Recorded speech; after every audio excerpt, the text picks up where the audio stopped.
Okay, तो आज हम लोग नया चैप्टर स्टार्ट कर रहे हैं, that is application of definite integration. तो इसका आइडिया समझने की कोशिश करते हैं कि what is this chapter all about.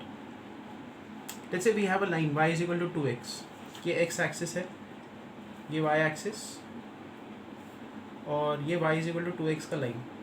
ये जो लाइन है this is x is equal to 1, and ये एक और लाइन है x इज इक्वल टू 2,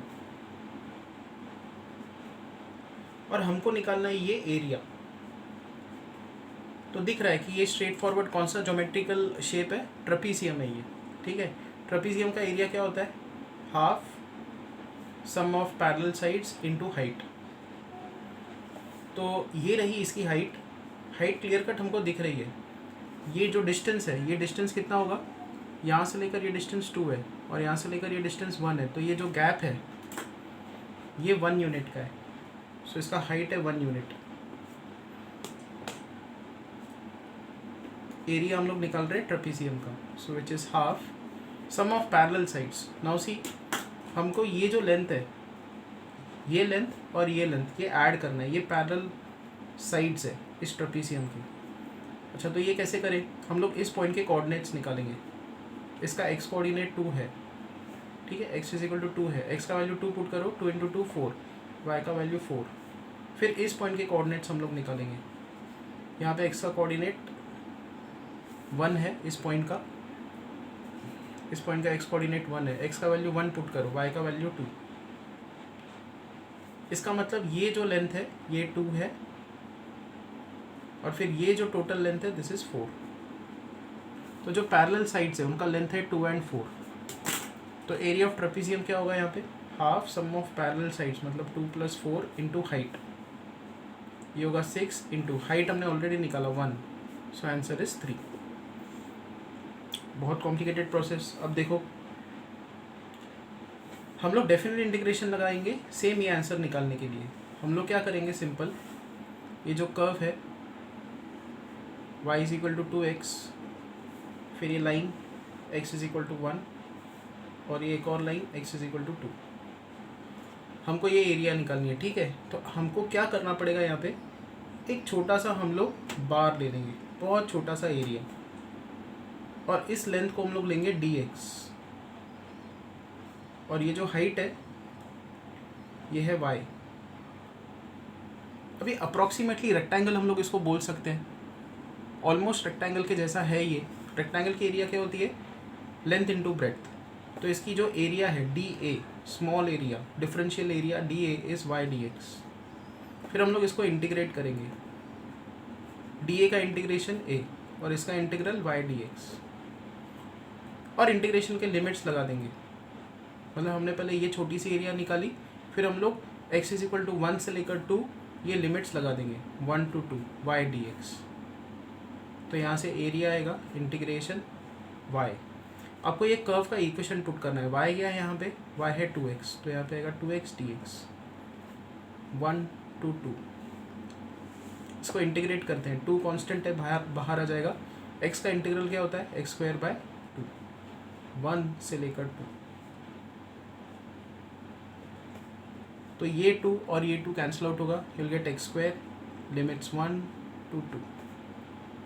पहले अपर लिमिट प्लेस करते हैं, 2 का स्क्वायर, फिर आएगा माइनस लोअर लिमिट 1 का स्क्वायर, तो 4 - 1 विच इज़ 3।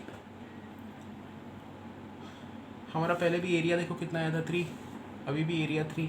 सो ये न्यूटन ने प्रपोज किया था कि आपके पास कोई एक ग्राफ है y is equal to fx, और अगर आप उसको इंटीग्रेट करोगे x is equal to a से लेकर x is equal to b, मतलब आप अगर a to b y dx, मतलब a to b fx dx निकालोगे, जहाँ पे ये y और fx क्या है, ये कर्व के इक्वेशंस है, तो आपको क्या मिलता है, आपको मिलता है एरिया अंडर द कर्व। इस कर्व के नीचे का जो एरिया है वो मिलता है। And this is the major application of definite integration. ये जो मैंने यहाँ पे आपको बताया, ये रफ सेंस में मैंने आपको बताया कि कैसे वर्कआउट होता है, बट ये न्यूटन ने प्रपोज किया था और उसने प्रूव किया था, इसका प्रूफ भी है, बट वो हमारे स्कोप में नहीं है। आपको बस ये आइडिया समझना है कि definite integration gives you area under the curve, okay. इसमें अब अगला केस ये आता है कि लेट्स से ये कर्व है और यहाँ पे एक दूसरा कर्व है, ठीक है। So this is y is equal to f x and यहाँ पे है y is equal to g of x. ये है x is equal to a and this is x is equal to b। अब आपको इन दोनों कर्व के बीच का एरिया निकालना है, मतलब ये एरिया कैसे निकाला जाए ये। तो हम लोग क्या करेंगे, y is equal to f x के नीचे का एरिया निकालेंगे हम लोग, ये एरिया निकालेंगे। तो ये जो मैंने ब्लैक शेड में पूरा एरिया लिखा है, ये एरिया कैसे कैलकुलेट होगा, integration a to b f x d x. और फिर हम लोग क्या करेंगे, ये g के नीचे का एरिया जो स्लैंट में मैं दिखा रहा हूँ, ये एरिया हम लोग निकालेंगे।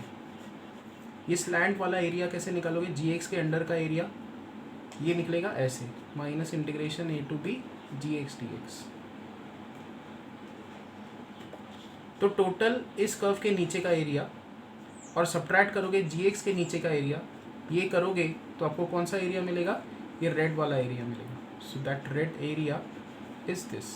दो कर्व के बीच का एरिया कैसे निकालोगे, ऊपर के कर्व के नीचे का एरिया निकालो, फिर सब्ट्रैक्शन लगाओ, ये जो नीचे का कर्व है उसके नीचे का एरिया। फाइन।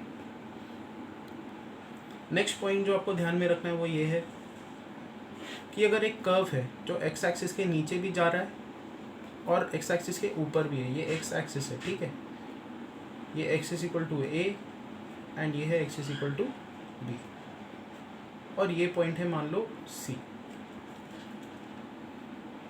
अगर कर्व नीचे है, y is equal to f x जो कर्व है वो कुछ वैल्यूज़ के लिए नीचे भी है, ये देखो नेगेटिव भी है और फिर पॉजिटिव भी है।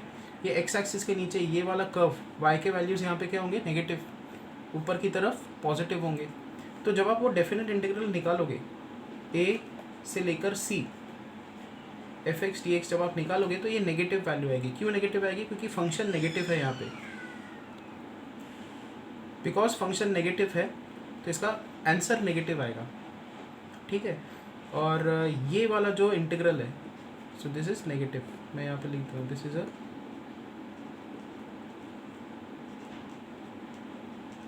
Negative value and integration c to B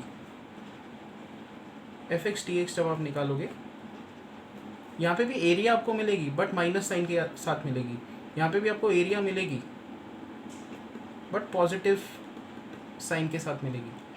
तो अगर किसी ने पूछा कि टोटल एरिया बताओ, कि भाई इसकी टोटल एरिया निकालो, इस कर्व की टोटल एरिया, तो आपको क्या करना पड़ेगा, इस नेगेटिव को पॉजिटिव बनाना पड़ेगा, तो इसका मॉड लेना पड़ेगा। तो टोटल एरिया आप कैसे कैलकुलेट होगी, आपको मॉड के अंदर integration a to c f x d x रखना होगा plus integration c to b f x d x रखना होगा, क्योंकि ये पॉजिटिव है तो इसका कोई प्रॉब्लम नहीं है, बट बिकॉज ये नेगेटिव है तो मॉड लगाना पड़ेगा and then you'll get the total area AT।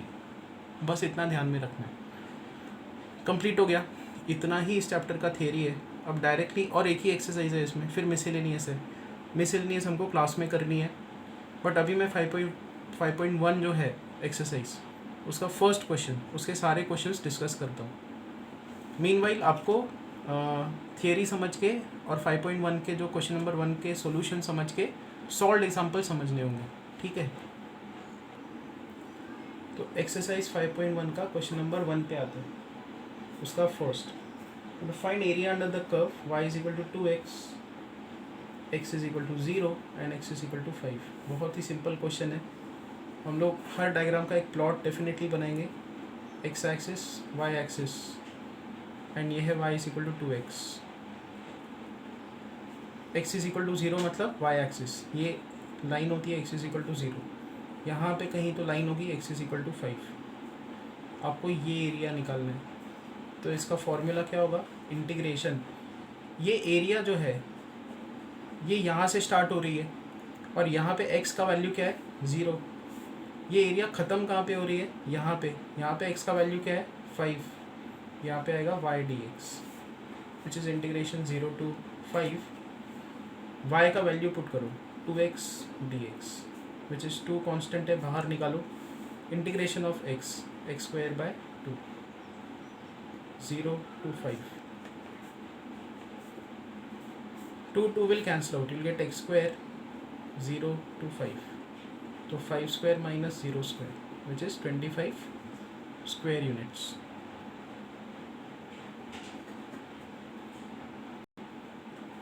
एक और कंसेप्ट जो है वो मैंने मिस कर दिया, देखो वो क्या है। मान लो कर्व ऐसा है, ये एक्स एक्सिस, ये वाई एक्सिस, और कर्व ऐसा दिया हुआ है x is equal to f of y, और आपको ये एरिया निकालना है y is equal to a से लेकर y is equal to b, ये एरिया। तो अब फॉर्मूला क्या होगा, इंटीग्रेशन a से b x dy, आपको ऐसा लिखना होगा integration a to b, x का वैल्यू क्या है f ऑफ y dy। फ़र्क सिर्फ इतना है कि इसके पहले जो हमने फॉर्मूला देखे उसमें with respect to dx integral था, अब ये विथ रिस्पेक्ट टू y, मतलब dy के टर्म्स में ये इंटीग्रल आएगा, ठीक है। तो क्वेश्चन नंबर 2 पे आते हैं, क्वेश्चन नंबर 1 का second. x is equal to 2y, y is equal to 0 and y is equal to 4। इन कर्व्स के बीच का एरिया हमको निकालना है। x is equal to 2y, ये लाइन कैसी होगी, x का वैल्यू 0 तो y का वैल्यू भी 0, x का वैल्यू 2 तो y का वैल्यू 1 होगा। तो ये ग्राफ ऐसा दिखेगा, x is equal to 2y, y is equal to 0 line कौन सी होगी, ये x एक्सिस ही y is equal to 0 line होती है। सो ये है y इज इक्वल टू 0, और y is equal to 4 line कैसी होगी, ऐसे, this is y is equal to 4 and you have to find area bounded by ये लाइन, फिर ये लाइन एंड ये लाइन, ये एरिया निकालना है अपने को। तो कैसे निकालेंगे, फॉर्मूला क्या लगेगा, इंटीग्रेशन, यहाँ पे स्टार्ट एरिया कहाँ से हो रहा है, यहाँ से, यहाँ पे y का वैल्यू 0 है, ख़त्म कहाँ पे हो रहा है, यहाँ पे y का वैल्यू 4 है, x dy which is integration 0 to 4, x का वैल्यू पुट करो 2y dy which is integration, 2 constant है उसको बाहर निकालो, y का integral y square by 2, 0 to 4, 2 will cancel out. तो अपर लिमिट प्लेस करते हैं, 4 square minus lower limit 0 square, that is 16। Third, x is equal to 0, x is equal to 5, y is equal to 0, y is equal to 4।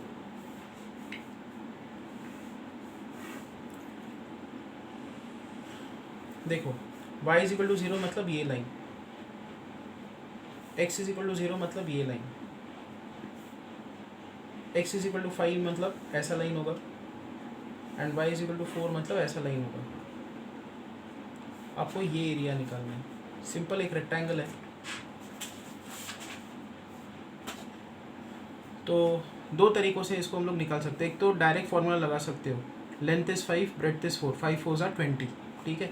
But हम लोग formula लगाएंगे, integration, पहले ऐसे integral निकालते हैं, x कहाँ से स्टार्ट हो रहा है, 0 से, ये एरिया ख़त्म कहाँ पे हो रही है, 5 पे, और फिर यहाँ पे लिख दो y dx which is equal to integration 0 to 5।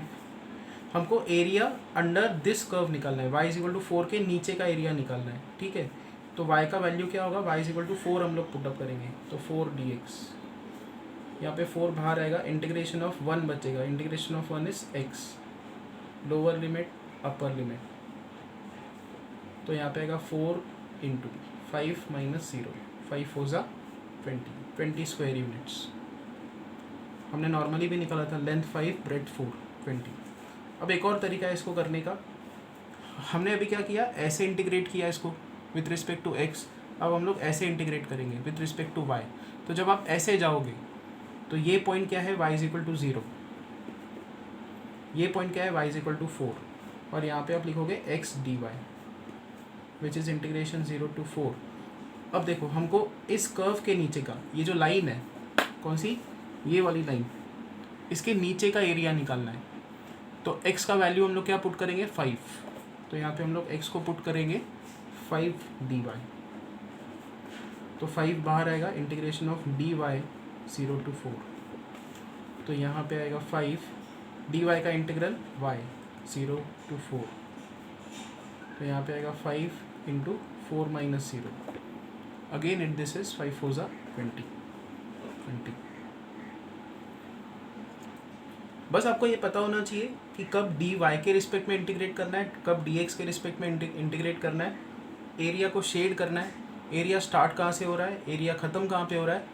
ये 2-3 चीज़ें आपने नोट कर दी तो आपका आंसर आना ही आना है। ठीक है, next 4th question, y is equal to sine x, x is equal to 0, x is equal to π/2। तो साइन एक्स का ग्राफ आपने फिजिक्स में कई बार ड्रॉ किया होगा। साइन एक्स का ग्राफ ऐसे होता है, ये 0, x का वैल्यू 0 होता है, ये x का वैल्यू π/2। तो आपको ये एरिया निकालना है 0 और π/2 के बीच में। x इज इक्वल टू 0 मतलब ये line, x is equal to π/2 मतलब ये लाइन, ये y is equal to sine x का graph. This area we have to find out. तो इंटीग्रेशन का फॉर्मूला क्या लगेगा, हम लोग ऐसे इंटीग्रेट कर रहे हैं। आपको देखना है कि एरिया जब आप निकाल रहे हो तो कौन सा फ्लैट पार्ट है उसका, कौन सा एकदम सीधा पार्ट है, स्ट्रेट लाइन वाला। तो ये है। तो x स्टार्ट होगा 0 से, ख़त्म होगा π/2 पे।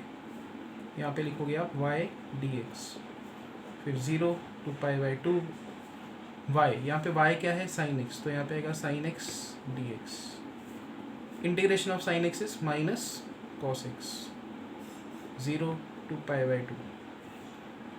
तो ये माइनस साइन हम लोग बाहर निकाल देंगे और जो लिमिट्स है वो सिर्फ cos x पे लगा देंगे। तो यहाँ पे आएगा minus, now upper limit cos π/2 minus cos of 0, upper limit minus lower limit. cos π/2 is 0, cos 0 is 1, तो यहाँ पे आएगा माइनस ऑफ -1 विच इज 1।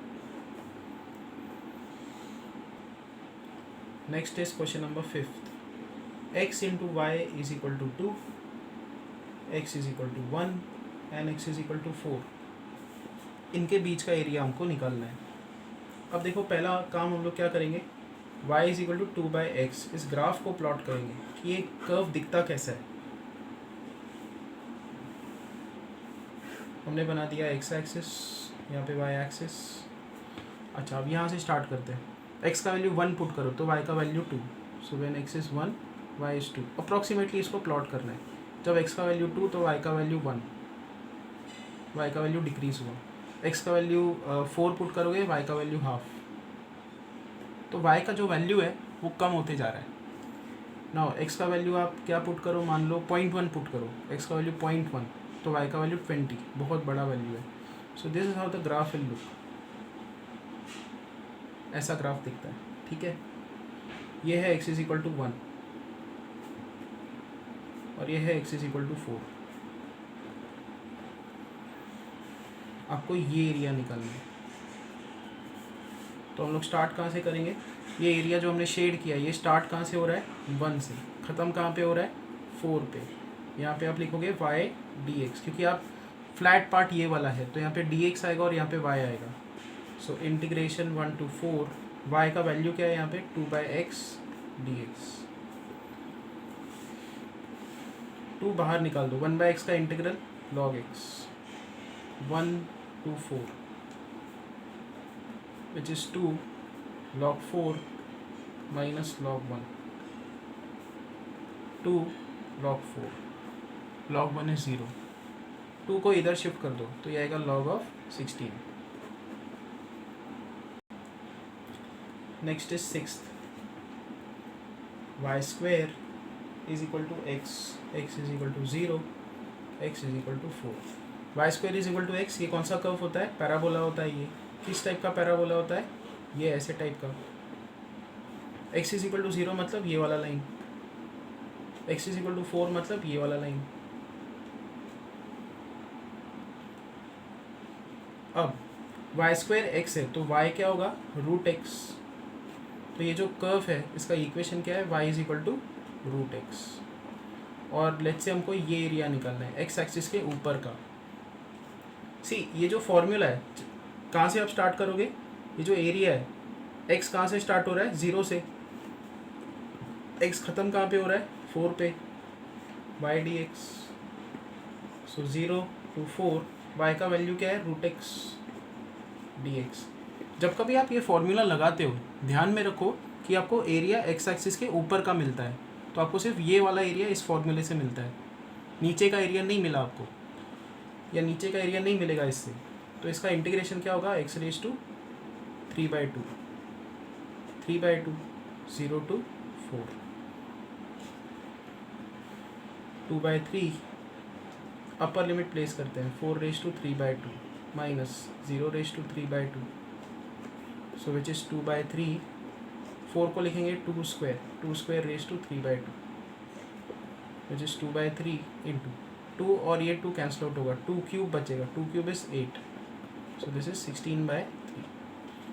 मान लो एग्जाम में उन्होंने बोला कि टोटल एरिया निकालो, x is equal to 0, x is equal to 4 and ये पैराबोला के बीच का एरिया, मतलब ये एरिया भी निकालो टोटल। तो आप क्या करोगे, ये फॉर्मूला लगा के हमको ऊपर का एरिया मिला 16/3, नीचे का एरिया निकालना हो तो, या टोटल एरिया निकालना हो तो ऊपर का भी 16/3 तो नीचे का भी 16/3 होगा, तो टोटल एरिया कितना होगा 32/3। तो आपको ध्यान में रखना होगा, एग्जाम में अगर उन्होंने बोला कि ये एंड ये इन तीनों के बीच का एरिया निकालो तो आंसर 32/3 आना चाहिए। बट अगर उन्होंने बोला कि find area bounded by y² is equal to x is equal to 0, x is equal to 4, एक और टर्म ऐड किया x एक्सिस, अगर इन तीनों के साथ x एक्सिस भी दिया तो आपको सिर्फ ऊपर का एरिया निकालना है, और अगर सिर्फ ये तीन चीज़ें दी हुई है तो ऊपर और नीचे दोनों का एरिया आएगा। नेक्स्ट 6 हो गया, अब 7th, y² is equal to 16x, x is equal to 0, x is equal to 4। देखो ये तीन ही चीज़ें दी हुई है, ये भी पैराबोला है, तो हमको ये टोटल एरिया निकालना है। ये x इज इक्वल टू 0 का लाइन, ये x इज इक्वल टू 4 का लाइन, और हमको ये टोटल एरिया निकालना है। और ये जो फॉर्मूला है, पहले तो हम लोग यहाँ पे क्या लिखेंगे, y is equal to 4√x, square root ले लिया हमने, तो ये जो कर्व है ऊपर का वो है y is equal to 4√x। वैसे ये नीचे के कर्व का इक्वेशन क्या होगा, y is equal to -4√x, ये भी ध्यान में रखो। अच्छा, जब हम लोग फॉर्मूला लगाएंगे x इज इक्वल टू 0 से 4, 0 to 4, और हम लोग लिखते हैं y dx, 0 to 4, y क्या है ये हम लोग सब्स्टिट्यूट करेंगे 4√x dx, तो हमको कौन सा एरिया मिलेगा, सिर्फ ऊपर का। चाहिए हमको दोनों एरियाज। एनीवेज यहाँ पे पहले ऊपर का एरिया निकालते, तो जैसे 4√x का integral x raise to 3/2, 0 to 4, ये 2 ऊपर शिफ्ट होगा, 4 2 ज़ा 8, 8/3 upper limit 4 raise to 3/2 minus lower limit 0 raise to 3/2 which is 8/3। 4 को लिखो 2 square, so 2 square raise to 3/2, यहाँ पे आएगा 8/3, 2 और ये 2 कैंसिल आउट होगा, गेट 2 क्यूब, 2 क्यूब क्या होता है 8, सो दिस इज 64/3। तो ऊपर का एरिया 64/3, नीचे का एरिया भी 64/3 होगा, सिमेट्रिकल है। सो रिक्वायर्ड आंसर क्या होगा यहाँ पे 128/3। अगेन मैं बता रहा हूँ, अगर एग्जाम में सिर्फ ये तीन चीज़ें पूछी गई है मतलब दोनों एरिया, और अगर इन तीनों के साथ x एक्सिस भी लिखा हुआ तो सिर्फ ऊपर की एरिया, ठीक है। तो यहाँ पे क्वेश्चन नंबर 1 खत्म होता है।